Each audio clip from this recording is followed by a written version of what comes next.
Hey guys, it's Ted Bogert. Welcome back to the TED Show. I've been looking forward to this day for a while. Look who's back with me, my dear, dear, dear, amazing friend, the one and only Kendra Davies with Stellar Life Coaching.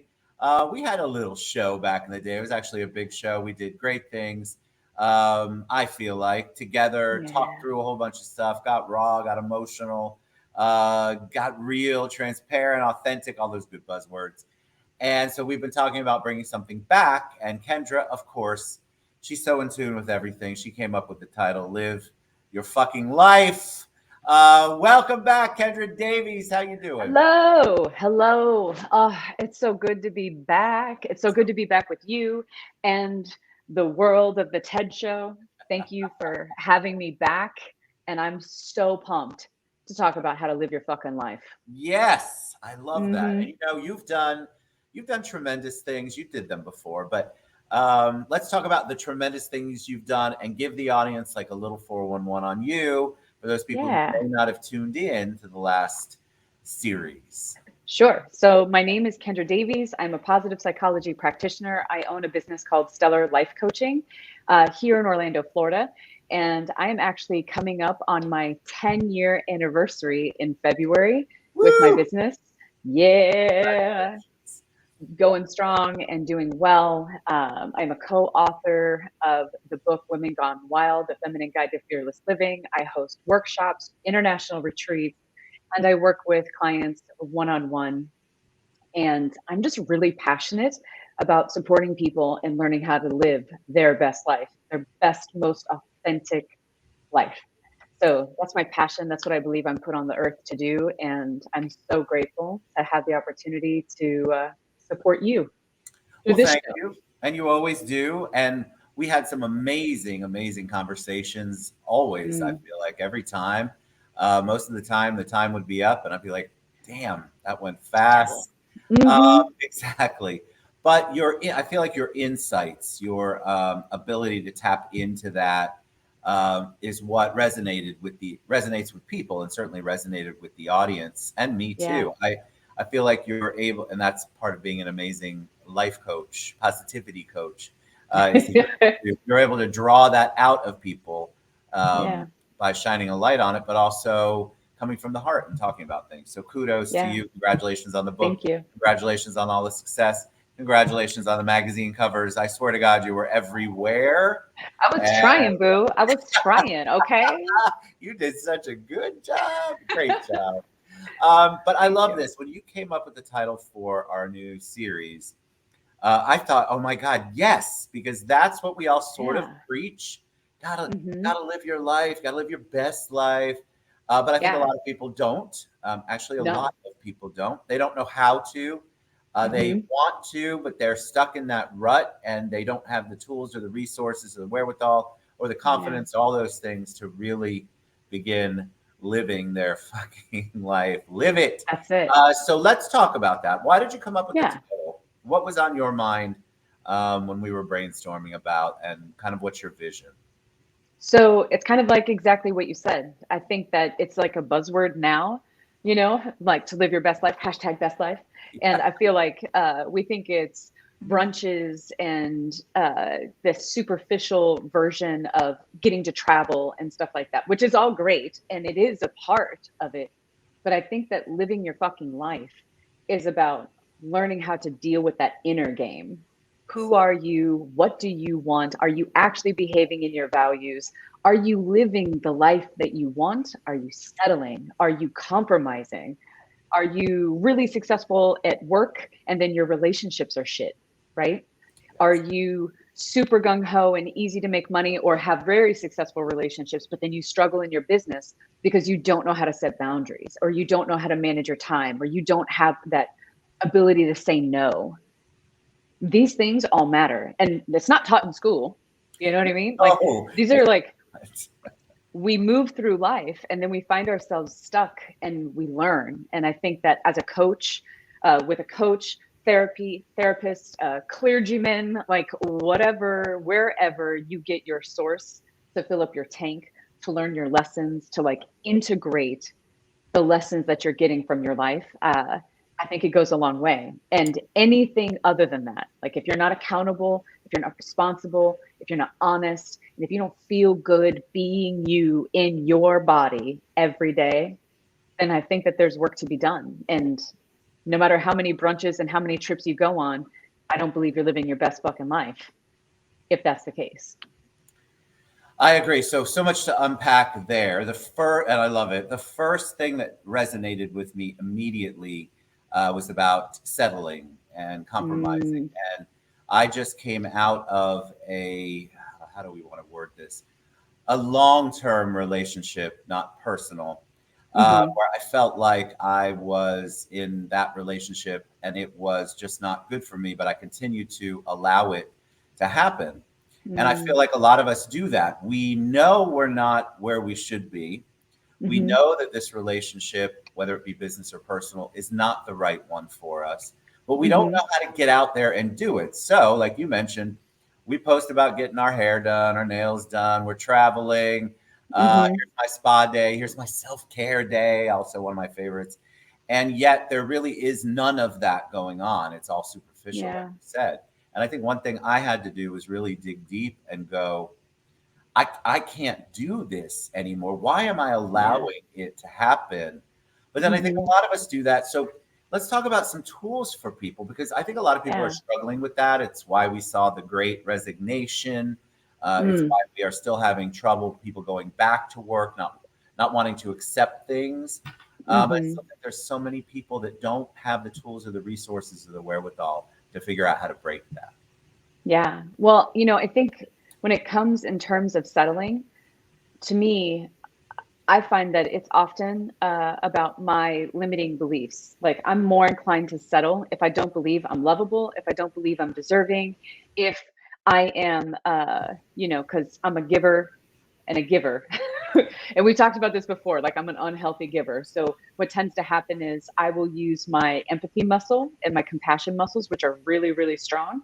And I will say, oh, well, I know why you're doing it. I know why you're saying this. I know why you're behaving this way. I know why you're always late. I know why you don't call me when you say you do. It's your childhood and it was this. And I'll make the excuses, which are valid, but they're not reasonable excuses for how you mistreat me. It's true. Does that make sense? So Yes. we will explain why somebody is doing it. And then what we do is we choose making them comfortable over asking to be treated the way we feel we should be. Yes. Yes. And that that is a fundamental belief that what you want, what you need, what you deserve is not as important as what you think somebody else might want, need, or expect.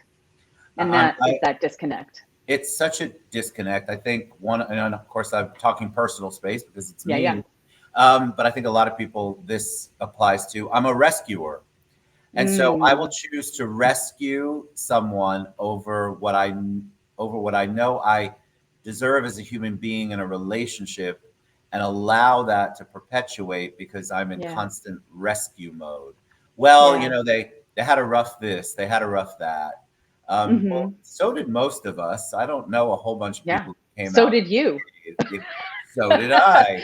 So, but because I'm in rescue mode, which was a survival skill that I learned as an Hmm. abused child, I think that you just that's going to be your solace. For some reason, I want to do that. I want to fix it. I want to rescue, and then I let everything else go.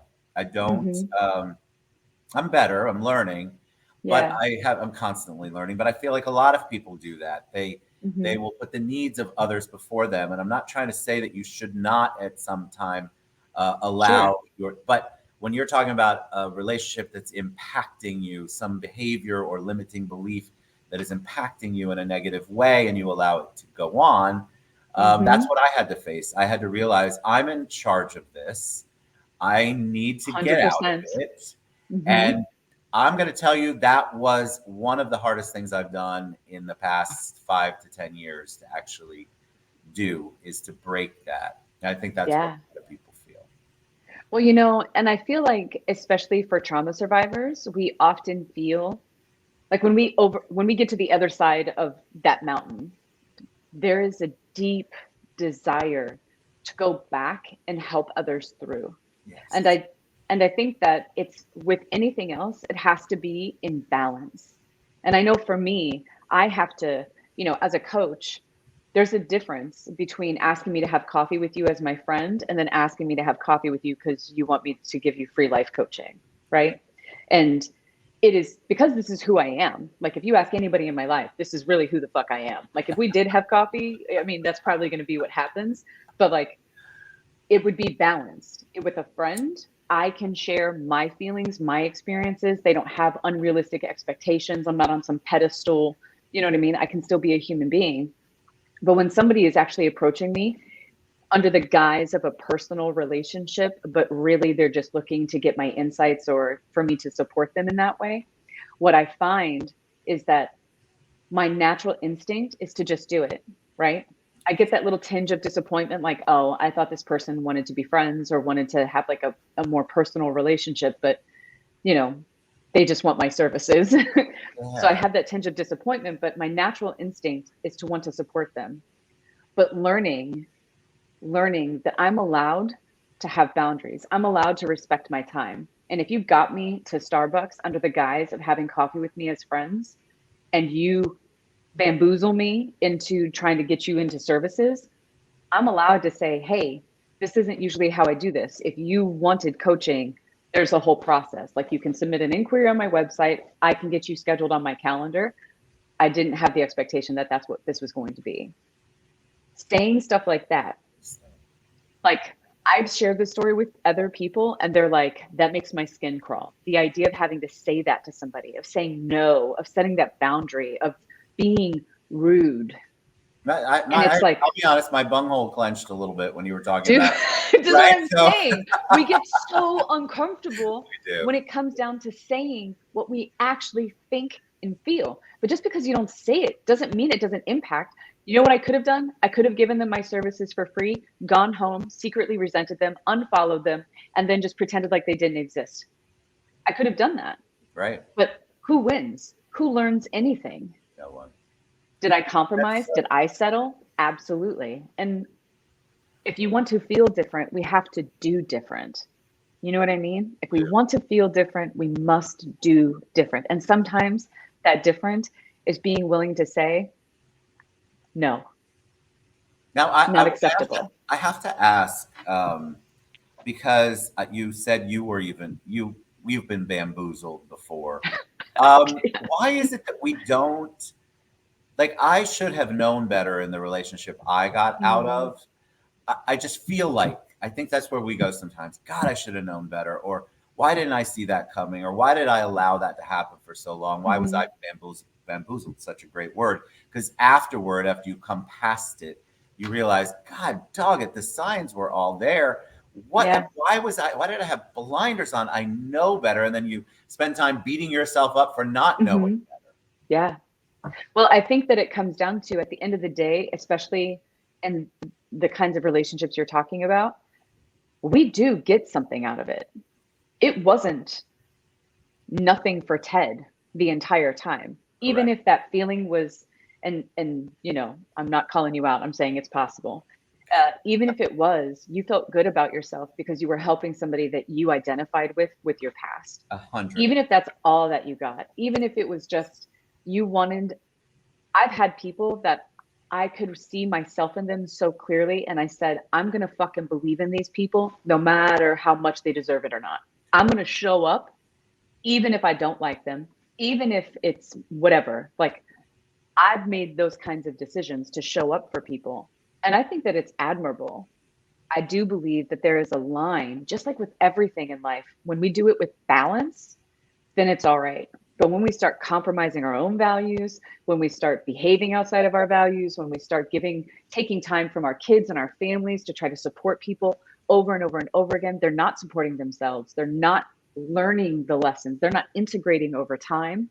And I do believe that the line gets crossed and it goes from I felt good because I felt like I was helping, and then I felt like shit because I was really just enabling. Yes. Amen to that. Amen. Because I think that when you are in that mode, I love what you said earlier. You want to, when you've come through as with trauma, you said trauma survivor. When Yeah. you come through, you do want to go back and help other Yeah. people through, good, bad, or indifferent. And sometimes we get so caught up in the mission of that we are not. We have the blinders on, which is what I had. And Yeah. You're right though. I love that you said that because of course I got something out of that relationship. Hmm. Nothing is ever, for me, nothing has ever been, well, I don't think it ever could be. I learn from everything. Even Yeah. when I make the same damn mistake 400 times in a row, I still learn something out of it. But Yeah. I think it's one thing to get past that. But once you're on the other side, you may breathe a sigh of relief. But I think for me personally, I was like, shit, I forgot now how to live my best fucking life. Yeah. What am I going to do? So how can we get to the, well, once we're on the other side, I don't know why I'm having this vision of the mountain in the end, the Sound of Music, and they finally get over, they're finally free. But you know, you don't know what to do. I feel like Yeah. you get paralyzed by the analysis paralysis. You get, oh shit, Sure. okay, I'm so focused on not doing the same shit again that Hmm. maybe I'm definitely not living my best life. I don't even know fucking how to do it.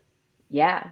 Well, I think a blanket place to start, if you are just hearing this and you're like, oh shit, this resonates with me, the first thing I would ask you to do is take out a piece of paper, open the notes app on your phone, and ask yourself, how do you want to feel? Not how do you not want to feel? How do you want to feel? Do you want to feel joy? Do you want to feel peace? Do you want to feel liberated? Do you want to feel freedom? Do you want to feel light? What do you want to feel? And then next to every single emotion that you want to feel, write down ways that you've felt it in the past. Write down ways that you think you might be able to feel it in the future. And then do those fucking things.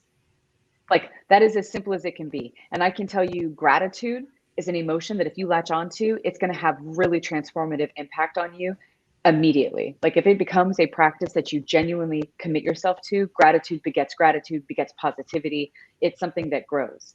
But that's just a starting point.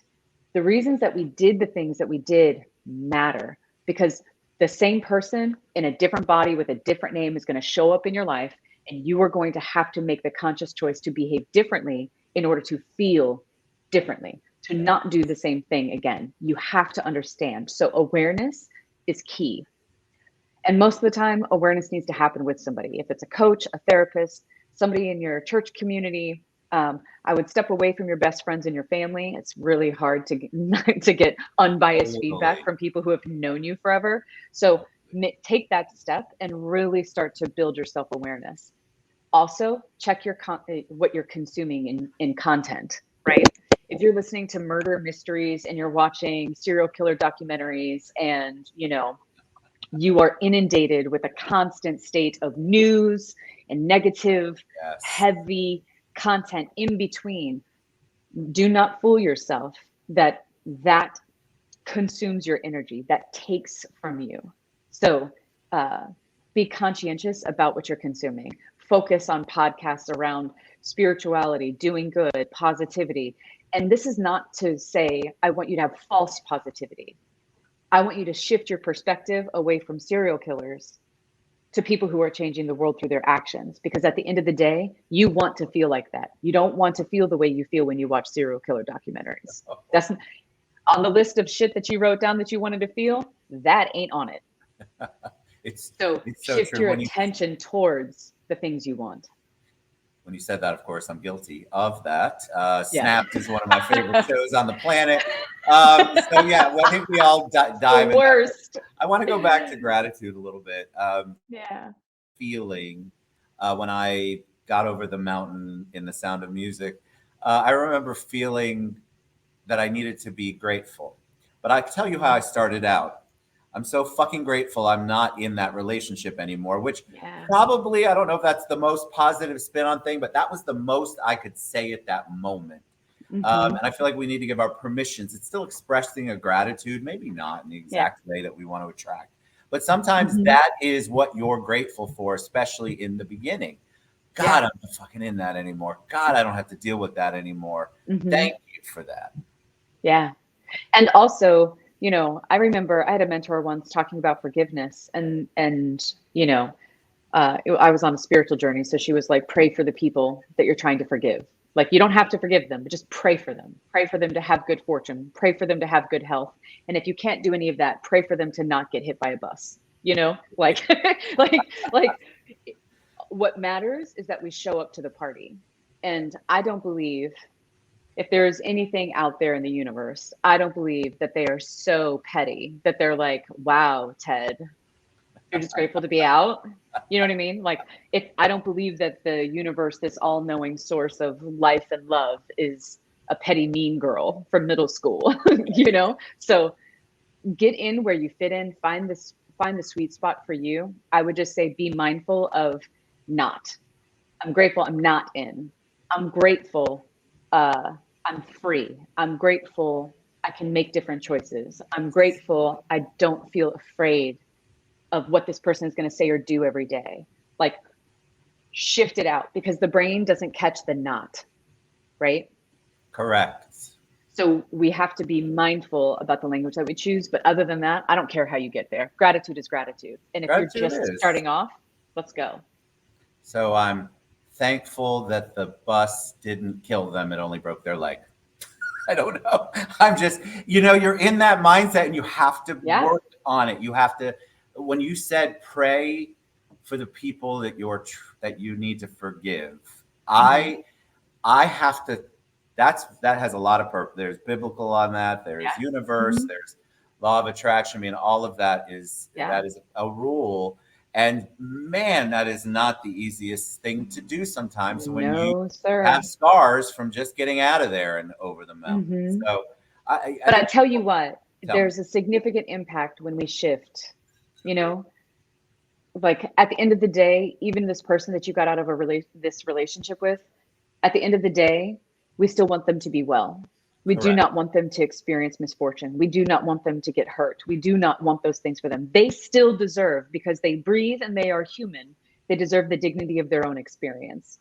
And sometimes when my feelings are really hurt, or if I feel truly betrayed, sometimes I just have to remember I always want them to have the dignity of their own experience. No matter how misunderstood I might be, no matter how wrong they may perceive me to be, that is the thing that I try to call into the forefront of my mind. And then I can let them go in peace. And then I'm not ruminating and building resentment and like harboring that negative energy that zaps me much faster than choosing to be in my values, which is, I believe that people have the dignity of their own experience.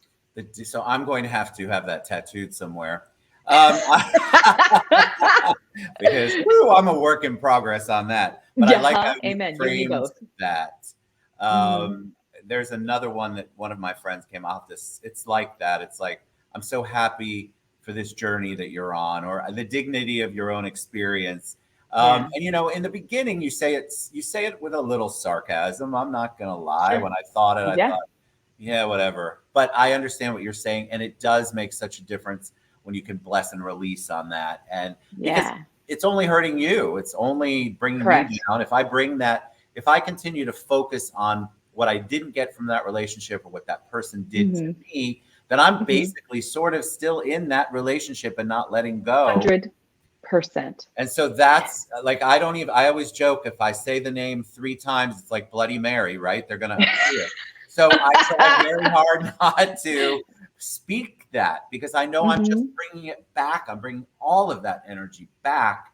And no matter Mm-hmm. how evolved I might think I am, I'm still right back in that. And I'm allowing that Yeah. toxicity to travel with me. Yeah. All right. 100%. So as we wrap up, tell them, obviously, all of the beautiful things that you say and do. You are a life coach, a positivity I coach. am. So tell them the best way that they can reach out to you, get a consult, learn a real one, people. Yeah. A consult, how they can learn more about you and what you do. So if you want to, you can go to my stellarlifecoaching. My phone number here. You can tell me Kendra at stellarlifecoaching.com. We are going to Bali next year for Woo. the Phoenix retreat. So it is a bucket list trip. We're going to be staying at the Gaia Retreat Center. It is next level wonderful. And I'm also starting a new monthly event that's open to the public called this monthly self-care reset. And every month we are going to be talking about a different self-care topic and actually practice a different self-care practice. So this month we're doing prayer, meditation, and spirituality. No matter around your affiliation or beliefs, this is non-denominational. I personally do not subscribe to anything, but it is a matter of learning to and embracing being a part of something greater than ourselves. That's what it is at the end of the day. So hopefully you can join me next month. We're doing body awareness and hormone balancing as part of self-care, recognizing that this is for men and women. So I hope you can join us, and you can find that information on Facebook at Stellar Life Coaching. Woo. Oh my God. Thank you so much. We're back. That was absolutely amazing. We did it. Now I have a few of my demons I have to deal with when we're done, but I will be a work in progress. So you all, we are back every week. If you have a topic that you want to talk about, please reach out to me or Kendra. If you do not have a life coach, positivity coach, I can't recommend her enough. And I want you to schedule a consult.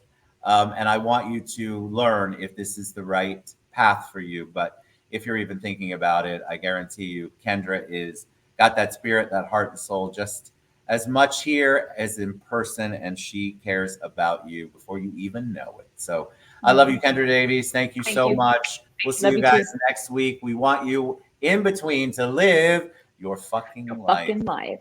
Amen. All right, guys. We'll see you soon. Bye, everybody.